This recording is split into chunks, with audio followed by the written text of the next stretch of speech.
నమస్తే, welcome to city 24/7 top debate. నేను Suresh. Adani group లంచం వ్యవహారం ఢిల్లీ హైకోర్టుకు చేరింది. తప్పుడు వార్తలు రాసి పరువుకు భంగం కలిగించారంటూ మాజీ సీఎం జగన్ పరువు నష్టం దావా వేశారు.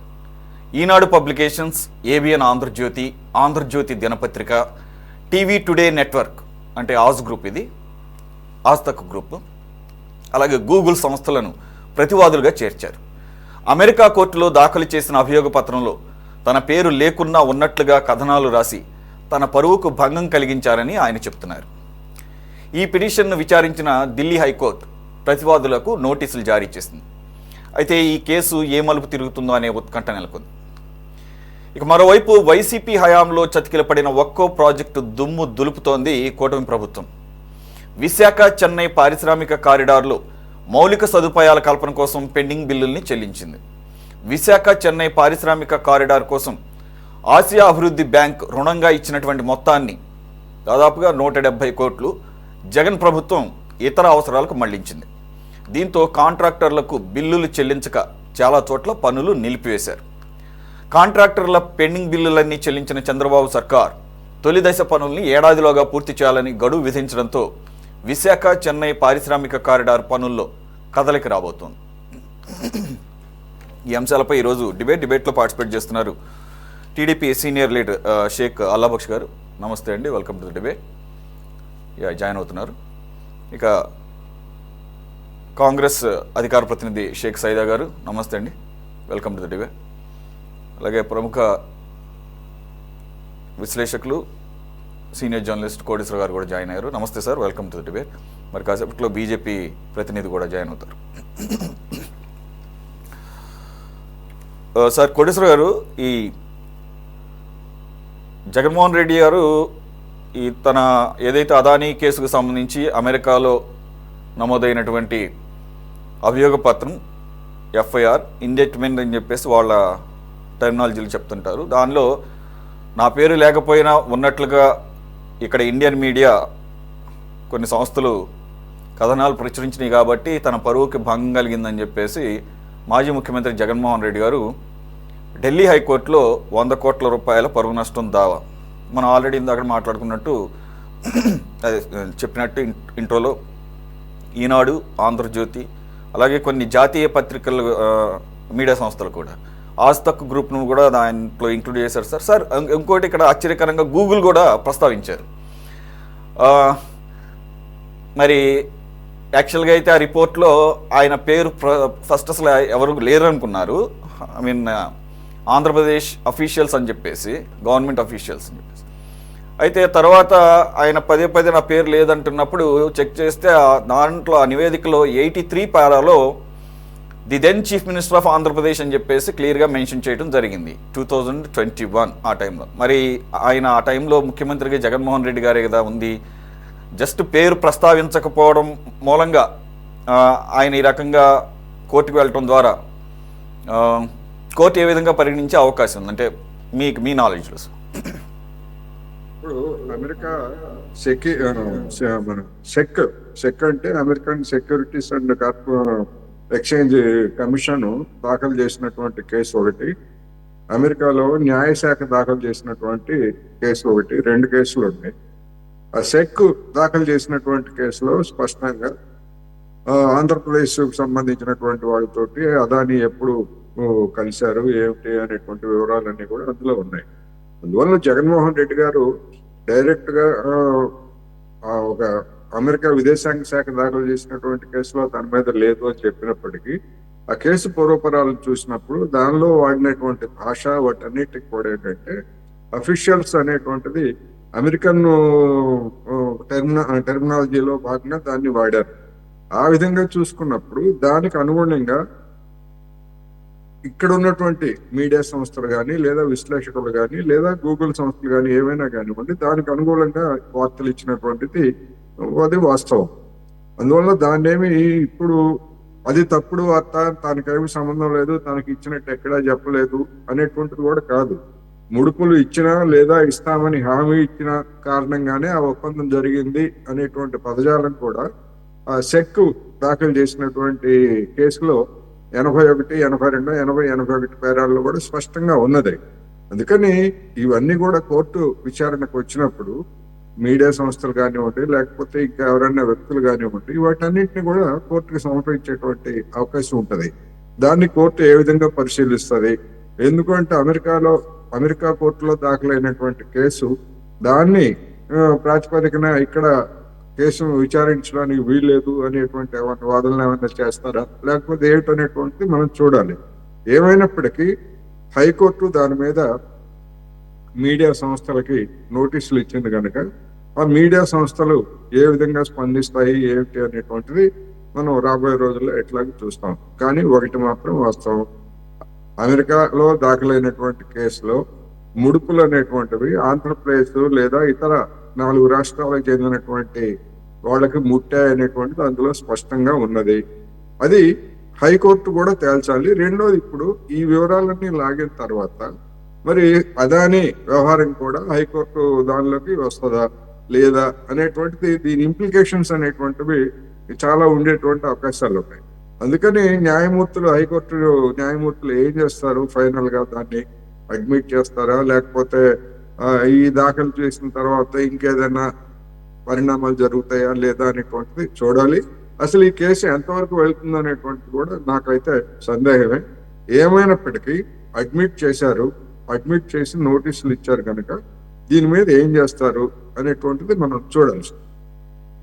సార్, ఇక్కడ టీవీ టుడే నెట్వర్క్, ఆజ్ తక్ గ్రూప్, అలాగే గూగుల్, వీరంతా సరే మనకంటే ఇక్కడ ఏపీలో ఒక రకమైనటువంటి పొలిటికల్ ఇంక్లినేషన్తో మీడియా సంస్థలు పనిచేస్తున్నాయనే ఆరోపణలు మొదటి నుంచి ఉన్నాయి. కాబట్టి ఇక్కడ వాటిని పక్కన పెడితే జాతీయ మీడియా సంస్థలు అలాగే అంతర్జాతీయంగా వారు ఇటువంటి కథనాలని ఎప్పటికప్పుడు అబ్జర్వ్ చేస్తుంటారు. వాళ్ళకి మాత్రం నాలెడ్జ్ ఉంటుంది. కొంత మేరకు రీసెర్చ్ చేసిన తర్వాతనే కథనాలు ప్రచురిస్తూ ఉంటారు. అలాంటప్పుడు అంత ఈజీగా వాళ్ళకి ఎటువంటి సమాచారం లేకుండా, లేదంటే ఆ డాక్యుమెంట్స్ని పూర్తిగా పరిశీలించకుండా కథనాలు రాశారని చెప్పేసి వేయటమంటే, ఒకటి ఏమన్నా అదానీ ఇక్కడ ఇన్వాల్వ్ అయ్యాడు కాబట్టి అనే ఒక ధైర్యం ఏమైనా ఉందా జగన్మోహన్ రెడ్డి గారికి? కోర్స్ ఆయన మనసులో ఏదన్నది పక్కన పెడితే, నేను అనేది జాతీయ స్థాయిలో అలాగే అంతర్జాతీయమైనటువంటి సంస్థ, ప్రముఖ సంస్థ గూగుల్ను కూడా దీంట్లో ప్రతివాదిగా పెట్టడం అంటే ఎలా చూడాలి సార్? అంటే గూగుల్ అనేది సెర్చ్ ఇంజన్ అది కొన్ని వార్తల్ని గూగుల్ కొన్ని ఇస్తున్నమాట వాస్తవం, లేదా సెర్చ్ ఇంజన్ లో భాగంగా ఇతరులు ఇచ్చినటువంటి వార్తలన్నింటినీ కూడా ఎక్స్చేంజ్ చేస్తుంది. ఎవరు కావాలంటే వాళ్ళకి అందజేసేటువంటి ఒక ఫెసిలిటేటర్ గా ఉన్నది. బహుశా అట్లాంటి ఫెసిలిటేటర్ పాత్ర వహించడం ద్వారా ఇటువంటి వార్తల్ని స్ప్రెడ్ చేసి తన పరువుకి భంగంగా కలిగించారా అనేటువంటి కోణంలో ఏమన్నా వేశారా అనేటువంటిది చూడాల్సింది. ఎందుకంటే ఆ కేసు మొత్తం ఏమి దాఖలైంది, ఎవరి మీద ఎటువంటి ఆరోపణ చేశారనేటువంటిది మనకు పూర్తిగా చూస్తే గానీ మనకి స్పష్టత రాదు. అదేవిధంగా ఇంకొక ఆజ్ తక్ ఛానల్ కి సంబంధించి బహుశా మిగతా ఛానల్స్ అన్ని కూడా దాని వార్తలు ఇచ్చాయి, కానీ ఆజ్ తక్ ని ఎందుకు ప్రత్యేకంగా ఎంచుకున్నారు అనేటువంటిది కూడా చూడాల్సి. ఎందుకంటే నేషనల్ మీడియా అదే కాదు కదా, తెలుగులో ఉన్నటువంటి టీవీ ఛానల్స్ అన్ని కూడా దానికి ఆ విధమైనటువంటి ఏదో ఒక రూపంలో ఆ వార్తలు ఇచ్చాయి. అందువలన వాటిని ఎందుకు మినహాయించారు, లేదా జాతీయ స్థాయి ఛానల్స్ ని ఎందుకు మినహాయించారు, వీటి మీదనే ప్రత్యేకంగా ఏమని నిర్దిష్టంగా ఫిర్యాదు ఏముంది అనేటువంటిది వీళ్ళు దాఖలు చేసినటువంటి పిటిషన్ ని మనం చూస్తే తప్ప మనం కామెంట్ చేయలేము. Okay sir.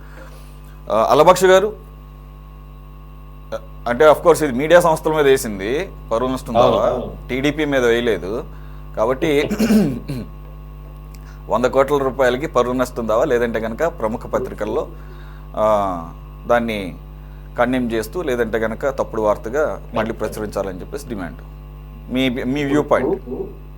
ఇప్పుడు ఆయన ఏంటంటే తెలివిగా ఈ అమరావతిలో కానివ్వండి, తెలంగాణ రాష్ట్రంలో కానివ్వండి హైకోర్టులో వేయకుండా ఢిల్లీ హైకోర్టులో అక్కడ వెళ్ళి వేస్తున్నారు ఆయన పిటిషన్ ఒకటి. ఇది కూడా అక్కడ ఎందుకు వేశారు అనేది మనం ఒకటి మైండ్ లో పెట్టుకోవాలి. ఎందుకు అక్కడ వేసారు, ఎందుకు అమరావతి తెలంగాణలో కేసులు ఎక్కువైపోయినాయన పోతే ఆయన కేసులు అవన్నీ అటెండ్ అవ్వడం అవన్నీ ఎక్కువైపోయినాయని చెప్పి మరి అక్కడ వేస్తున్నారు. మరి వారి వ్యక్తిగతానికి వదిలేస్తున్నాను. మరి ఏదైతే అదానీ గ్రూప్ ఆఫ్ కంపెనీ వాళ్ళ నుంచి ముడుపులు అందినట్టు అభియోగాలు ఏదైతే వచ్చాయో న్యూస్, ఇది మొట్టమొదటగా ఇండియాలో ఎవరు మాట్లాడలేదండి. భారతదేశంలో ఎవరు మాట్లాడారు. ఇది అక్కడ యుఎస్ లో స్టాక్ ఎక్స్చేంజ్ లో వచ్చినటువంటి అభియోగం, అక్కడి నుంచి తీసుకున్న మాట, అక్కడ న్యూస్ వచ్చిన తర్వాత ఇక్కడ మాట్లాడారు. మరి ఈయన మహానుభావుడు మరి ఎవరైతే అక్కడ స్టాక్ ఎక్స్చేంజ్ వచ్చాయో ఇంటర్నేషనల్ గా, మరి వాళ్ళపైన ఎందుకు వాళ్ళ పేర్లు ఎందుకు ఇన్వాల్వ్ చేయలేదు? అంటే వాళ్ళని ఎదుర్కొనే ధైర్యం లేదా? ఎందుకు వాళ్ళని వదిలిపెట్టారు అనేది ఒకటి మనం చూడాలి అక్కడ. ఇంకా రెండో విషయం అండి, ఈయన ముఖ్యంగా ఏదైతే డిఫేమేషన్ కేసు వేసారో దానికోసం నెక్స్ట్ ఇంట్రీమ్ ఆర్డర్ కోసం కూడా ఈ నెల 16వ తేదీ వరకు ఉండాలని చెప్పి బెంచ్ ఏదో చెప్పినట్టున్నది. మరి ఈయన వేసింది ఎవరి పైన అంటే ఈనాడు పైన, ఏబిఎన్ పైన, ఆస్తక్ పైన, ముఖ్యంగా వీళ్ళని బాగా హైలైట్ చేసి వేశారు. మరి ఈ ముగ్గురు మీడియా ఛానల్ మాత్రమే వేశారా? ఇంకెవరు వేయలేదా? ఎందుకు మిగతా పేర్లు తీసుకోలేదు? అంటే ఈనాడు, ఆంధ్రజ్యోతి, ఆస్తక్ అంటే ఆయనకి అపారమైన ప్రేమ ఎక్కువగా ఉందా? మరి మిగతా మీడియా ఛానల్ ఎందుకు వదిలేశారని కూడా ఒక ప్రశ్నార్థకం. మరోపక్క ఈయన మాట్లాడినట్టు పరువు నష్టదావా అన్నట్టు ఒక అభియోగం వచ్చింది. గతంలో ఒక ముఖ్యమంత్రిగా ఉన్నారు, 5 సంవత్సరాలు పరిపాలించారు. అదానీ గ్రూప్ ఆఫ్ ఎండి ఒక 3 సార్లు మిమ్మల్ని కలిశారు, బయట కలిశారు, ఇక్కడ కలిశారు, దేశాల విదేశాలు కలిశారు. ఎందుకు కలిశారు? మరి ఆ డబ్బులు వచ్చాయా లేదా? అభియోగం వస్తే తీసుకుంటే తీసుకున్నాను, తీసుకోపోతే తీసుకోలేదు, నేను ఇలాంటి పనులు చేయలేదని చెప్పి డిఫెండ్ చేసుకునే పద్ధతి ఒకటి. రాజకీయంగా ఎదుర్కోలేక దాని ఏదో ఇంకోటి ఏదో చేయాలనే ఉద్దేశంతో ఏదో హైకోర్టులో వెళ్ళి, ఢిల్లీలో వెళ్ళేసి అక్కడ డిఫేమేషన్ కేసు వేస్తున్న అవి ఇవే. మరి వారికి ఉన్నటువంటి సొంత ఛానల్ సాక్షి, మరి సాక్షి టీవీ ఛానల్ పైన గతంలో చంద్రబాబు నాయుడు గారి పైన కానివ్వండి, లోకేష్ బాబు గారి పైన కానివ్వండి, ఎన్ని అభియోగాలు మోపారు, ఎన్నెన్ని రాశారు, ఎన్నెన్ని చూపించారు.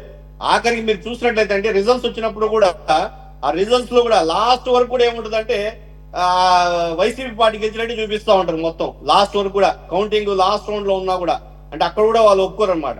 మరి అంత నిర్దాక్షిణ్యంగా అబద్ధాలని చూపించేటువంటి టీవీ ఛానల్ సాక్షి టీవీ ఛానల్ సంగతి ఏంది? మరి దానిపైన మనం ఇలాంటి డిఫేమేషన్ కేసులు వేస్తే ఎన్ని చేయాల్సి వస్తుంది? మనం సాక్షి టీవీ కానివ్వండి, సాక్షి పేపర్ కానివ్వండి, వాళ్ళు రాసేవన్నీ పచ్చి అబద్ధాలే, పచ్చి బూతులే. ఇక్కడ నిష్పాక్షపాతంగా ఈనాడు ఎన్నో సంవత్సరాల నుంచి పనిచేస్తా ఉందండి.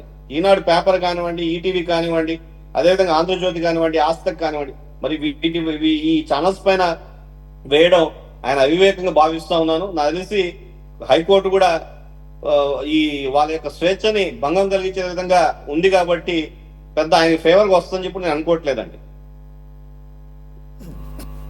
సైదా గారు, మీ అబ్జర్వేషన్, అదానీకి సంబంధించి పార్లమెంట్ సమావేశాల్లో దీని మీద చర్చకు పెట్టాలంటేనే ప్రభుత్వం ఇప్పటివరకు కూడా ఈల్డ్ అవ్వలేదు.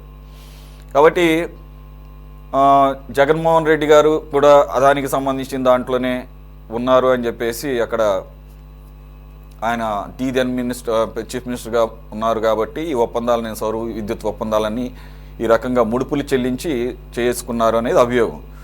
ఇది కొడసరు గారు చెప్పినట్లు ఆల్రెడీ అక్కడ 2 సివిల్ కేసులు, ఒకటి డిపార్ట్మెంట్ ఆఫ్ జస్టిస్ గవర్నమెంట్కి సంబంధించిన ఏజెన్సీ, రెండోది వచ్చేసి SEC సెక్యూరిటీస్ ఎక్స్చేంజెస్ కమిషన్, వారి తప్పుడు సమాచారం ద్వారా అక్కడ ఫండ్ రైజింగ్ చేశారు అంటే అక్కడ కంపెనీలకు లేదంటే అక్కడ ఇన్వెస్టర్లని మోసం చేసినట్టు కింద వాళ్ళు తీసుకుంటారు. దానికి ఒక చట్టం కూడా ఉంది వాళ్ళది, ఫారిన్ కరప్ట్ ప్రాక్టీసెస్ యాక్ట్. అది చాలా తీవ్రమైనటువంటి చట్టం. అది ప్రపంచంలో తమ దేశంలో ఎవరైతే ఈ వ్యాపారాలు చేసేవాళ్ళు లేకపోతే ఫండ్స్ రైజ్ చేసేవాళ్ళు ప్రపంచంలో ఎక్కడైనా కానీ తప్పుడు విధానాలకు పాల్పడినట్లు కనుక నిర్ధారణ అయితే దాని ప్రకారంగా వాళ్ళు చట్టబద్ధంగా కేసులు పెట్టే అవకాశం ఉంటుంది. దానికి రకరకాల సొల్యూషన్స్ చెప్తున్నారు. ఒకటి, ఇక్కడలాగా పొలిటికల్ ఇన్వాల్వ్మెంట్తో తప్పించుకునే అవకాశం ఉండదు. రెండో పాయింట్, సివిల్ కేసులు కాబట్టి అవుట్ సైడ్ కోర్టు సెటిల్మెంట్లు ఉంటాయి. లేదంటే కనుక ఫైన్ కూడా 3 times వేస్తారంటే అదానికి అది ఒకవేళ నిజంగా ఫైన్ వేసినా అదేం పెద్ద అమౌంట్ ఏం కాదు. అతనికి ఉన్నటువంటి ఆస్తుల రీత్యా కానీ అంత ధనవంతులు 35,000 కోట్ల రూపాయలు పడుతుంది అంటున్నారు ఒకవేళ ఫైన్ పడితే. ఇదంతా ఎందుకు చెప్పాల్సి వస్తుందంటే ఇక్కడ అదానీ ఇన్వాల్వ్ అయి ఉంటారు కాబట్టి నేను కూడా సేఫ్ సైడ్ ఉన్నాను అనేది జగన్మోహన్ రెడ్డి భావనగా భావించవచ్చా ఈ పరువు నష్టం దావా? రెండోది, ఇక్కడ చాలా కీలకమైన అంశం, లేనిది ఉన్నట్లే అక్కడ రాసింది ఏం కాదు, కోటేశ్వర గారు చెప్పినట్లు దేశంలో ఉన్న అన్ని మీడియా సంస్థలు కూడా ప్రశ్నించినాయి. కానీ సెలెక్టివ్గా ఆయన వాటిని ఎందుకు ఎంచుకున్నారో చూడాలి. రెండో పాయింట్ వచ్చేసి అసలు పత్రికా స్వేచ్ఛ అనేది ఒకటి ఉంటుంది కదా, అది చాలా పవర్ఫుల్. ఈవెన్ జ్యుడిషియరీ కూడా దాన్ని చాలా ఇంపార్టెంట్గా తీసుకునే అవకాశం కనపడుతుంది. సో మీ అబ్జర్వేషన్, అదాని దీంట్లో ఇన్వాల్వ్ అవడం అనేది ఏమన్నా జగన్మోహన్ రెడ్డి గారు ఒక సేఫ్ జోన్లో ఉన్నట్టుగా భావిస్తున్నారా, అనుకోవచ్చా? సురేష్ గారు, మీకు ప్యానల్ రెండు పెద్దలు, senior political analyst, senior journalist Koteswararao గారు, అలాగే తెలుగుదేశం పార్టీ నాయకులు సోదరులు అల్లామూర్తి గారు, అలాగే బీజేపీ నాయకులు పేరు సురేష్ కరణం భాస్కర్ గారు, అలాగే సిటీ 24/7 వీక్షకులందరూ కూడా నమస్కారం. అలాగే ఈరోజు అంతర్జాతీయ మానవ హక్కుల దినోత్సవం సందర్భంగా అందరికి కూడా శుభాకాంక్షలు తెలియజేస్తా ఉన్నాం.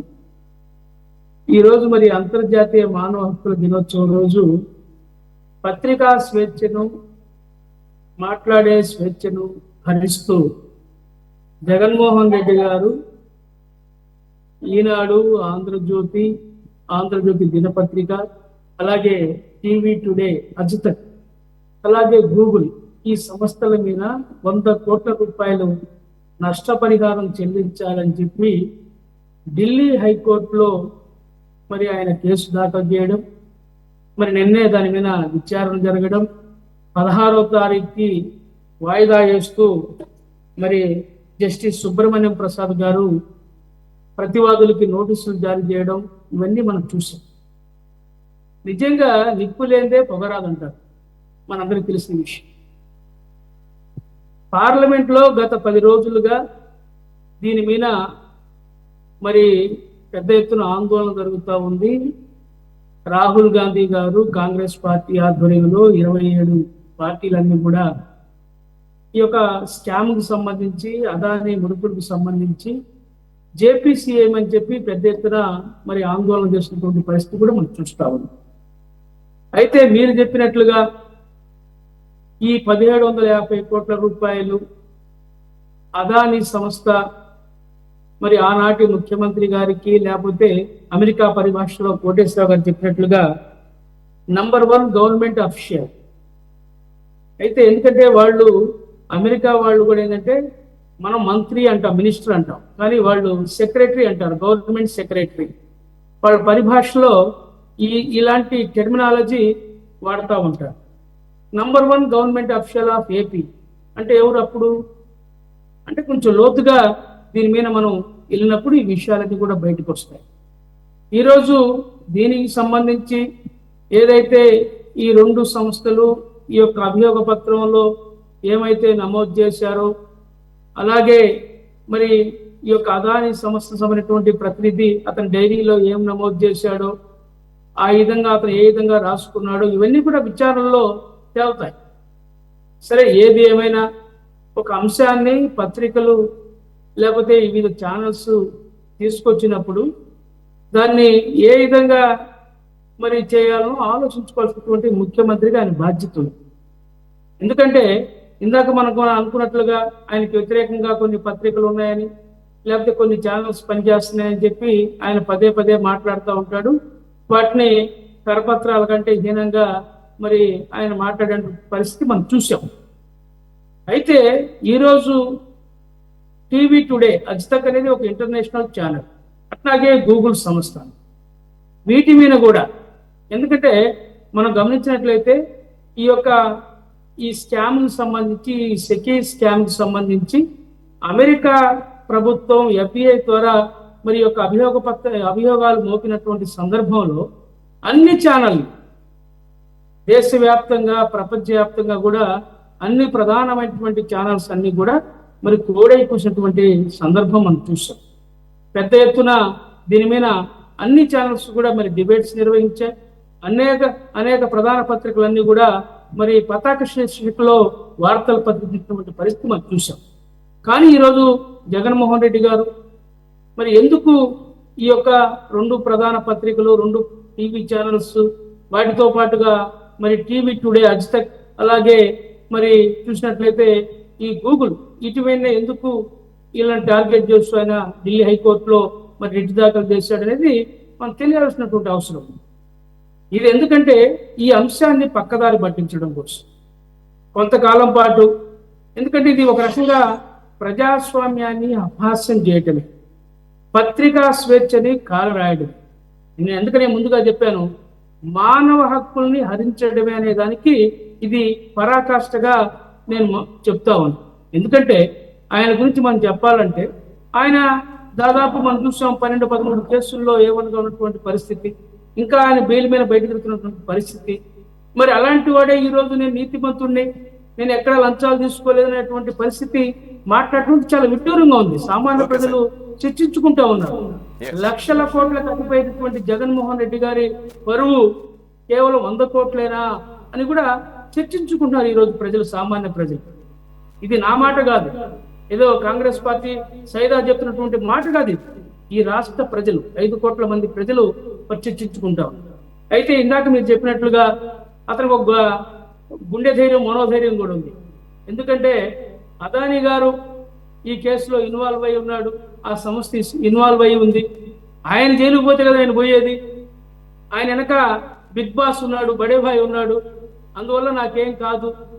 కాబట్టి ఇది కాలయాపన కోసం ఒక రిట్ వేస్తే, ఒక డిఫామేషన్ సూట్ వేస్తే ఇది కొంతకాలం అలా గడిచిపోద్ది, కోల్డ్ స్టోరేజ్ లో పడిపోద్ది, మిగతా ప్రెస్ వాళ్ళు దీని గురించి ఎక్కడ యాగి చేయరు అనేటువంటి ఒక భావనతోటి, ఒక దాన్ని ఏమంటారు, ఒక ఇదితోటి ఆయన ఉన్నట్లుగా అనిపిస్తా ఉంది.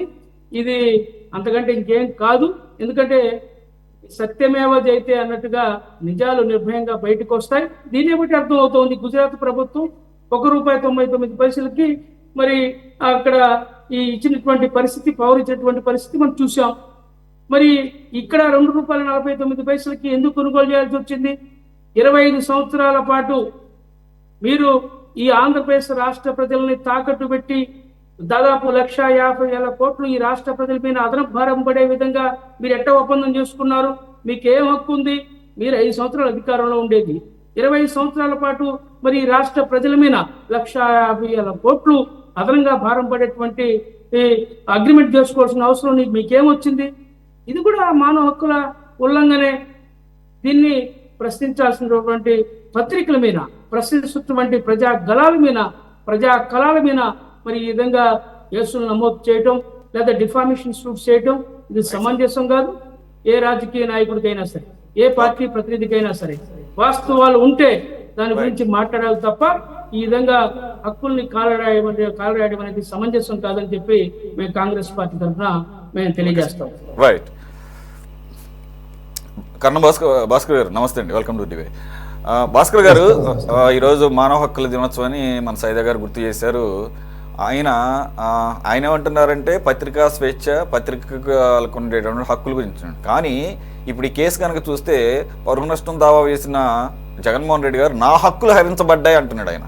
సో ఆయన కాబట్టి రెండో పాయింట్, అసలు మనం దీనికన్నా ముందు ఆయన ప్రెస్ మీట్లో మాట్లాడినప్పుడు అసలు నేను ప్రజల నెత్తి మీద 20 సంవత్సరాల పాటు 1,50,000 కోట్ల భారం వేయటం ఏంటి, అసలు అటువంటి ఒప్పందాలు చేసుకున్నందుకు నాకు సన్మానం చేయాలి, కుదిరితే అవార్డు ఏమన్నా ఉంటే అవార్డు ఇవ్వాలి అని చెప్పేసి ఆయన మరి చిన్నపిల్లలోడు మాట్లాడుతున్నాడు. తెలిసి మాట్లాడుతున్నారా, తెలియక మాట్లాడుతున్నారు? ఒక పక్కనేమో ₹1.99కి అదే కంపెనీ నుంచి గుజరాత్ అదే సార్, నేను ఇంకోటి రాజస్థాన్ నుంచి గుజరాత్కి 10 పైసలే పడుతుందట ట్రాన్స్పోర్ట్ అక్కడి నుంచి ఇక్కడికి రావడానికి. ఎందుకంటే డిస్టెన్స్ని బట్టి ఎంత డిస్టెన్స్ పెరుగుతూ ఉంటే అంత ట్రాన్స్మిషన్ లాస్ జరుగుతుంది, దాని మూలంగా అదనపు భారం పడుతుంది. ఇక్కడ ఏదైతే ₹1.99 గుజరాత్కు అన్నది యూనిట్ ప్రైస్, అది బేస్ గురించే మాట్లాడుతున్నారు చాలామంది ఇక్కడ. అలాగే దాని కాదని ₹2.49కి ఏపీ ఒప్పందం చేసుకోవటమే కాదు, రాజస్థాన్ నుంచి ఏపీకి ఉన్న డిస్టెన్స్ ప్రకారంగా యూనిట్కి 80 పైసలు ట్రాన్స్మిషన్ ఛార్జెస్ పడతాయి. అవి కాకుండా ఇంకా చాలా యాడ్ ఆన్ ఛార్జెస్ ఉంటాయి. ఇవన్నీ కలిపితే ఇంకొక 2.5 దాకా దాదాపుగా ₹5 పర్ యూనిట్ పడుతుంది.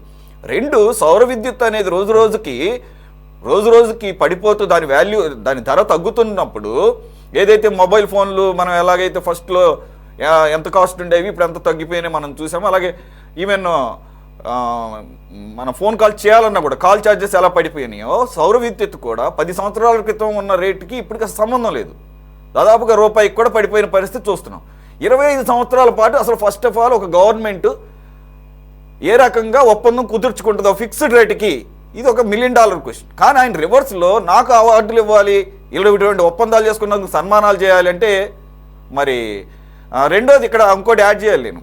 ఆయన మాట్లాడితే ఏదైతే ఎల్లో మీడియా పచ్చపత్రికలు అంటారో దాంట్లో TV5ను కూడా ప్రముఖంగా పెడతాడు ఆయన. కానీ TV5 దీంట్లో లిస్టులో లేదు. మరి అలాగని చెప్పేసి ఈ అదాని అమెరికా కేసు ఏమైనా TV5 ప్రచురించలేదు అంటే నేను TV5 పెట్టమని నేనేం చెప్పట్లేదు. అక్కడ కరెక్ట్గా ఏం పిటిషన్లో ఏం పెట్టారు అనేది కోటేశ్వర గారు అన్నట్టు చదవాలి. అలాగే హిందూ లాంటి దినపత్రికలు, దేశంలో ఉన్న ప్రముఖ మీడియా ఛానల్స్ అందరూ కూడా దీన్ని హైలైట్ చేసినాయి. అలాగే ఆయన పేరు లేదంటున్నారు. ఆయన పేరు చాలామంది నంబర్ 1 AP అఫీషియల్ కానే కాదు.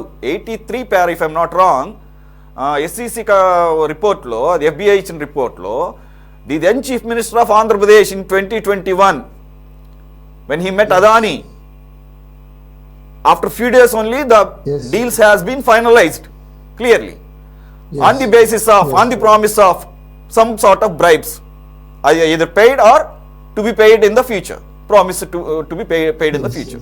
ఇది కదా మరి ఆయన క్లియర్గా the then chief minister of Andhra Pradesh ఉంటే జగన్మోహన్ రెడ్డి అని పేరు వాడలేదు కదా అంటున్నారు. మీ అబ్జర్వేషన్ సార్.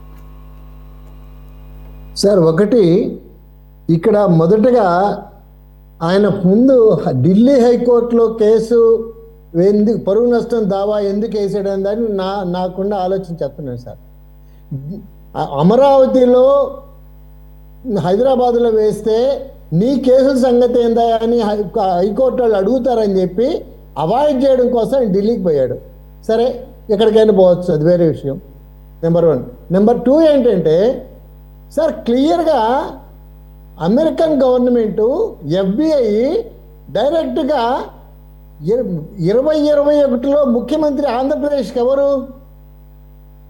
మీరు నేను కాదు కదా, ప్రజలందరికీ తెలుసు కదా.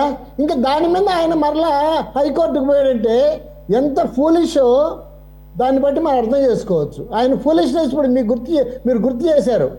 నేను ₹2.50కి ₹2.49 పవర్ కొంటే నన్ను సన్మానం చేయాల్సింది పోయి నా మీద తప్పుడు రాతలు రాస్తున్నాడని మాట్లాడారు. తర్వాత తప్పుడు రాతలు దేశంలో ఉన్న అన్ని పత్రికలు రాసినాయి, సోషల్ మీడియా రాసింది, టీవీ ఛానల్స్ ప్రచారం చేశాయి. మరి దీనికి అందరి మీద వేయాలి కదా ఆయన. అందరి మీద ఎందుకు వేయలేదు? ఒక్క ఈనాడు, తర్వాత ఆంధ్రజ్యోతి, తర్వాత ఆజ్ తక్, తర్వాత గూగుల్, ఈ నాలుగు మీద ఎందుకు వేశాడు? ఇది పెద్ద క్వశ్చను. అసలు ఒకటి సార్ నాకు అర్థం కాదు, నీకు ఏమీ సంబంధం లేకుంటే అమెరికా గవర్నమెంట్ నీ మీద ఏమైనా కష్టమా? అమెరికా FBIకి నువ్వేమన్నా శత్రువా? నీ మీద ఎందుకు పెడతారు? సరే అదానీ గారి మీద పెట్టారు. అదానీ గారి పవర్ మీరు కొనడానికి మీరు అగ్రిమెంట్ చేసుకున్నారో ఇంకోటి పెట్టారు. ఓకే, ఇక్కడ అదానీ గారిని కూడా మనం కామెంట్ చేయాలి. ఎందుకనంటే సార్ అవినీతి అనేది ఇచ్చేవాడిది తప్పే, తీసుకునేవాడిది తప్పే ఇవి జరుగుంటే. అయితే ఆ రోజే అదానీ వాళ్ళ చీఫ్ వచ్చేసి ప్రెస్ స్టేట్మెంట్ పెట్టి దీనికి ఇది తప్పు, ఇది మేము ఎటువంటి సంబంధం లేదు అని ఏదో చెప్పాడు. సరే అది నడుస్తూ ఉంటుంది. ఈయన మరి ఆ రోజు ఎందుకు రాలేదు? ఆ రోజు ప్రెస్కి ఎందుకు రాలేదు ఈయన? ఆ రోజు నెక్స్ట్ డే ప్రెస్కి రాలేదు ఆయన. వచ్చిన పత్రికల్లో వచ్చిన తెల్లారి ఆయన రాలేదే. దీన్ని ఏమనాలి అంటే ఆలోచించుకొని ఏం మాట్లాడాలో ఏం చేయాలో అనే విషయం ప్రజలకు ఏ విధంగా మసిపూసి మారేడుక చేయాలనే ఉద్దేశంతో ఆయన ఈరోజు ఈనాడు మీద, ఆంధ్రజ్యోతి మీద, ఆజ్ తక్ మీద, గూగుల్ మీద ఆయన పరువు నష్టం దావా వేశాడు. సరే పరువు నష్టం దావా వేసావు, నీ మీద ఎవరు పరువు నష్టం దావా వేయాలి? నువ్వు పత్రికలకు ఏం చెప్పావు? నీకు సన్మానం చేయాలా? నువ్వు డబ్బులు మిగిలిచ్చావా? సిగ్గు లేకుండా పాత ప్రభుత్వంలో 2019లో ఉన్న 2 లక్షల చిల్లర కోట్ల అప్పులు కాకుండా 8 లక్షల చిల్లర కోట్ల అప్పులు చేసి ఆంధ్ర ప్రజలనెత్తి రుద్ది పోయి మరి దీనికి ఎవరు సమాధానం చెప్తారు? దీని మీద ఎవరు పౌరులు నష్టం వేయాలి? నీ మీద ఏమన్నా ఆయన చెప్పేది, ఆయన మాట్లాడే దాంట్లో అర్థం ఉంది అసలు మీనింగ్లెస్ సార్. నాకు అనిపిస్తుంది అంటే సురేష్ గారు, ఇట్ ఈస్ ప్యూర్లీ మీనింగ్లెస్. ఏదో ఒకటి ఫేస్ సేవ్ చేసుకోవాలి కాబట్టి ఆయన ఈ మాట మాట్లాడుతున్నారు అనేది నా దృఢమైన అభిప్రాయం. మీరు నేను చెప్పాను కదా, అవినీతి జరుగుంటే అదానీ గారు జగన్మోహన్ రెడ్డికి ఆఫర్ చేస్తుంటే జగన్మోహన్ రెడ్డికి యాక్సెప్ట్ చేసి సార్ 3 సార్లు కలిశాడు అదానీ ప్రభుత్వం, అదానీ మనుషులు, అదానీ కలిశాడు. ఏదో ఒకటి జరగకుంటే పక్కన గుజరాత్ ప్రభుత్వం ₹99 అగ్రిమెంట్ చేసుకుంది. మీరు చెప్పినట్టుగా రాజస్థాన్ నుంచి పవర్ రావాలంటే లైన్ లాస్ ఎంత ఉంటుంది? ఆ లైన్ లాస్ అంతా ఆంధ్రప్రదేశ్ ప్రభుత్వం మీద వేస్తారు, ప్రజల మీదనే పడుతుంది. దీనికి ఏం సమాధానం చెప్తారు? తర్వాత ఇదే యూనిట్ ఆంధ్రప్రదేశ్లో నెలకొల్పు ఉంటే ఆంధ్రప్రదేశ్లో కూడా ఎండలు తక్కువే కాదు, రాజస్థాన్కి సరిసమానంగా ఉంటాయి. మనకు కూడా 50-55 డిగ్రీస్ ఎండ ఉంటుంది. అటువంటి పరిస్థితులు ఆంధ్రప్రదేశ్లో పెట్టచ్చు కదా. ఆంధ్రప్రదేశ్లో అదే నెలకొల్పు ఉంటే జిఎస్టీ రూపంలో ఆంధ్రప్రదేశ్కి ఎన్ని వేల కోట్లు వచ్చిండేది. దీన్ని ఎందుకు ఆయన ఆలోచించలేదు? పోనీ నువ్వు డబ్బులు తీసుకొని అనుకున్నావు కొద్దిసేపు, ఆంధ్రప్రదేశ్లో పెట్టు. ఆ రాజస్థాన్లో పెడితే నేను సప్లై ఇస్తానంటే ఎందుకు ఒప్పుకోవాల్సి వచ్చింది? ఇవన్నీ మసిపూసి మారేడుకాయ చేసేదానికి ఏమి బ్లాంక్ చెక్ ఇచ్చేసి అదానికి ఆయన 1750 కోట్లు తీసుకున్నాడో 2750 కోట్లు తీసుకున్నాడో అది తేలుతుంది. ఎంత తీసుకున్నప్పటికి కూడా ఏదో సంథింగ్ ఈజ్ గోయింగ్ ఆన్, దాంట్లో ఎటువంటి అనుమానం లేదు. మేమేమే అదానీ గారిని వారు చెప్పినట్టుగా మేమేమి అదానీ గారిని వెనకేసుకొని రాము. పార్లమెంట్లో 10 రోజుల నుంచి అడుగుతున్నారు. వాళ్ళ సంస్థ బయటకు వచ్చేసి వెరీ నెక్స్ట్ డే వాళ్ళు ఖండించినప్పుడు పార్లమెంట్ అనేది బిల్స్ చాలా ఇంపార్టెంట్ బిల్స్ ఉన్నాయి, వాటిలో డిస్కస్ చేయాల్సిన పాయింట్స్ ఉన్నాయి. ఈ డిస్కస్ చేయాల్సిన పాయింట్స్ అన్ని పక్కకు పోతాయనే ఉద్దేశంతో అదానీ మీద సబ్జెక్ట్ని అవాయిడ్ చేస్తుండొచ్చు. కానీ ఏ రోజుకైనా జరిగిందాన్ని మనం అవాయిడ్ చేయలేము సార్. జరిగిందాన్ని ఈరోజు పార్లమెంట్లో చర్చ రానంత మాత్రాన రేపు పత్రికలకు రాదా? పత్రికలకు వచ్చినప్పుడు మరి అదానీ మీద చర్చ పెడదామంటే భాస్కర్ గారు ఇప్పటి వరకు మీరు చాలా ఓపెన్ గా మాట్లాడారు, అప్రిషియేట్ చేస్తాం. కానీ ఇప్పుడు మీరు మాట్లాడేది పార్లమెంట్ లో అది చాలా చాలా ఇంపార్టెంట్. నేనేమంటున్నానంటే ఇది ప్రభుత్వ సంస్థతో కుదుర్చుకున్న ఒప్పందం, అది సెకీ ద్వారా కుదుర్చుకున్న ఒప్పందం. కాబట్టి కేంద్ర ప్రభుత్వ సంస్థ, అది కేంద్ర ప్రభుత్వ సంస్థతో ఈ రకమైన ఆరోపణలు వచ్చినాయి కాబట్టి, ద్వారా జరిగిన ఆరోపణలు వచ్చినాయి కాబట్టి ఖచ్చితంగా అది పార్లమెంటులో డిస్కస్ చేయాల్సినటువంటి అంశం. అది చాలా చాలా ఇంపార్టెంట్ అంశమే. మీరు దాన్ని మాత్రం కాదనలేరు. మీరు దాన్ని వేరే రకంగా తీసుకెళ్తారంటే నేను కాదని చెప్పడం లేదు. బట్ కానీ సార్ ఈ సబ్జెక్టు పార్లమెంట్ మినిట్స్ మొదలు కాకముందు మీరు బీజేపీ తరఫున ఎంత సమర్థించుకోవాలని చూసినా ఇది ప్యూర్లీ పొలిటికల్ స్ట్రాటజీస్. అవి మళ్ళీ మనం వెళ్తే అవి మళ్ళీ ఆర్గ్యుమెంట్లోకి వెళ్తుంది. Let us leave it there. ఇప్పటివరకు మీరు చాలా నేను అదే అంటున్నా, ఇప్పటివరకు మీరు ఉన్నట్టు ఓపెన్ గా ట్రాన్స్పరెంట్ గా మాట్లాడారు, దాన్ని ఆహ్వానిస్తున్నాం, స్వాగతిస్తున్నాం. బట్ అట్ ది సేమ్ నో సి ఇప్పుడు ఇంతకు ముందు అంటే హిండెన్బర్గ్ రిపోర్ట్ మీద చేయలేదంటే అది కూడా కావాలనే. కానీ ఇది ఇంత క్లియర్గా ఒక government agency department of justice of America వాళ్ళు ఇచ్చినటువంటి రిపోర్ట్లో 2 సివిల్ ఉంటే వాటి మీద మన పారిశ్రామికవేత్త మీద ఆ రకమైన ఆరోపణలు, ఆ పారిశ్రామికవేత్త ఈ దేశంలో ఉన్నటువంటి 5 రాష్ట్ర ప్రభుత్వాలకి ఒప్పందాలు చేసుకోవడం ద్వారా ముడుపులు చెల్లించారనేటువంటి ఒక తీవ్రమైన అభియోగం వచ్చినప్పుడు దాని మీద ఖచ్చితంగా చర్చించాల్సిన అవసరం ఉంది. అలాగే జేపీసీ వేయాల్సిన అవసరం ఉంది. అది వేయకపోవడం ద్వారా, అది చేయకపోవడం ద్వారా మీరు ఏదైతే మోదీ అదానీ అన్న ఒక కాన్సెప్ట్ ఉందో దాన్ని మీరు దాన్ని ప్రూవ్ చేసుకున్నట్టు అయ్యారు, దాన్ని రూఢి చేసుకున్నట్టు అయ్యారు, దానికి క్రెడిబిలిటీ ఇచ్చినట్టు అయ్యారు. Right okay. నాకు ఒక అవకాశం ఇవ్వండి, నాకు ఒక అవకాశం please.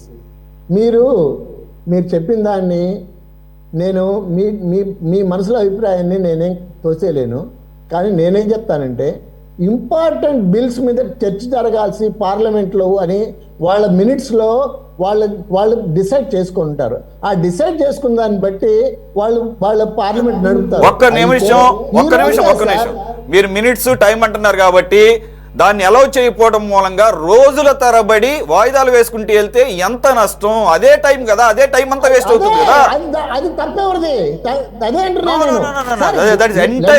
That is entirely the mistake of the government. అసలు ఏ దేశంలో అయినా కేంద్ర ప్రభుత్వ సంస్థకు సంబంధించి ఇటువంటి వచ్చినప్పుడు బాధ్యతగా దాని మీద చర్చ పెట్టాల్సిన అవసరం ఖచ్చితంగా ఉంది. అదానీ అయితే ఎవరు, అంబానీ అయితే ఎవరు, టాటా అయితే ఎవరు, ఎవడైనా సార్ ఎవడైనా కానీ దేశ పరువు అంతర్జాతీయ స్థాయిలో ఆ రకంగా ఒక చార్జ్ షీట్ నమోదైనప్పుడు అప్పుడు కూడా సీరియస్ గా తీసుకుపోతే జనాలు అబ్జర్వ్ చేస్తున్నారు. మీరు మోదీ 3.0 థర్డ్ టైం గవర్నమెంట్ తెచ్చుకున్న మీకే అది చేడి చేస్తుంది, త్వరలో చూద్దరు కానీ. Okay, right. కోటేశ్వర గారు సార్ ఒక మాట ప్లీజ్ నాకు ఒక్క అవకాశం ఇవ్వండి. నేనేం చెప్తానంటే సార్, అదానీ మోడీ అనే మాట దయచేసి ఆడద్దు. ఎందుకనంటే అదానీ మోడీ ప్రభుత్వం రాకముందు నేను కాదు సార్ వాడేది. కాదు సార్, ప్లీజ్ నాకు అవకాశం ఇవ్వండి ప్లీజ్.